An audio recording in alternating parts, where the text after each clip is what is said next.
আসসালামু আলাইকুম এভরিওয়ান, আশা করি সবাই ভালো আছেন। আজকে রাত্রি এখন বাজে হচ্ছে 12:30। আমি এবং আমার সমবয়সী বন্ধুই বলবো আর কি, আমরা সবাই একসাথে ফ্ল্যাটে থাকি, একই বিল্ডিং এ।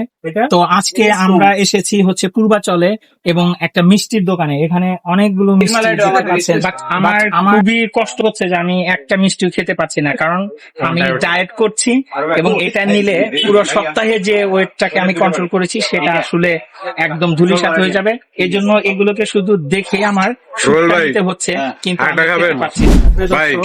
এটা হচ্ছে বালিশ মিষ্টি, মানে আসলে জাস্ট লাইক ছিল, মানে এটা নিয়ে আসলে ঘুমানো যাবে, ঠিক আছে? বিছনাতে যদি আপনারা ঘুমাইতে চান তো এটা নিয়ে গিয়ে জাস্ট কাভার করে এটা নিয়ে ঘুমানো যাবে এবং আসলে খুবই লুক্রেটিভ এবং মনে হচ্ছে যে অনেক টেস্টফুল হবে। ওই যে একটা কথা বললাম যে মানে আসলে খেতে পারছি না, এটা হচ্ছে শর্মালাই এবং আসলে মানে খুবই টেস্টফুল একটা ডেজার্ট মনে হচ্ছে। খুবই একদম সফটনেস এবং একদম রসে টুইটুম্বুর হয়ে আছে।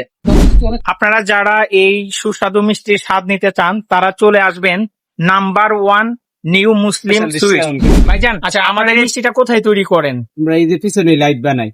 আচ্ছা, এটা কি একদম খাঁটি গরুর দুধ দিয়ে করেন তো? অরিজিনাল খাঁটি গরুর দুধ। কোনো ভেজাল টেজাল নাই তো? টিস্যু এগুলো কোনো মেশানো হয় না তো? ইনশাআল্লাহ এগুলো কিচ্ছু না। যদি কেউ কোনো খারাপ রিভিউ দেয় তাহলে কিন্তু এই যে আপনার ভিডিও রেকর্ড হয়ে যাচ্ছে। 1 লাখ টাকা পুরস্কার দিব। Thank you so much. ভাই, মিষ্টি কেমন লাগতেছে আপনার কাছে? ভালো।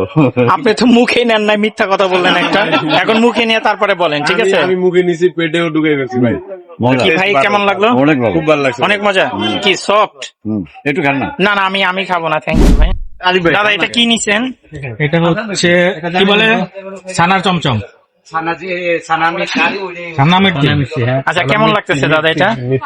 মিষ্টির মতো, মিষ্টি অনেক মিষ্টির মতো, বাট এই যে মিষ্টি মুখে নিলে আমরা যে একটা সফটনেস অনুভব করি সেটা কি পাচ্ছেন আপনি? এটা সফট, মিষ্টি Soft, হ্যাঁ? সফট। Thank you. আরিফ ভাই, আপনি কি নিছেন? আমি ভাই দই নিয়েছি। এটা কি টক দই নাকি মিষ্টি দই? মিষ্টি দই।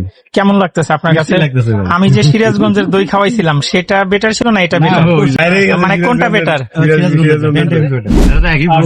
আপনাদেরকে বলেছিলাম যে আমরা সবাই একই বিল্ডিং এ বসবাস করি, আপনারা হচ্ছেন আমার ভাই বন্ধু। আপনারা এখানে যে আসছেন কেমন লাগলো? খুব ভালো লাগছে এবং আমরা এরকম রেগুলার আসতে চাই ইনশাল্লাহ।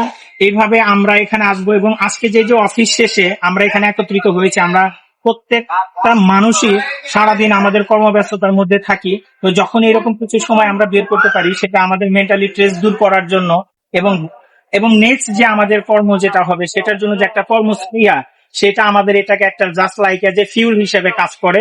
তো ইনশাল্লাহ আমাদের এই প্রসেসটা, এই জার্নিটা বা এই ট্যুরটা কন্টিনিউয়াসলি চলতে থাকবে। ইনশাল্লাহ দেখা হবে পরবর্তীতে কোনো একটা ভিডিওতে। টিল দেন, আল্লাহ হাফেজ।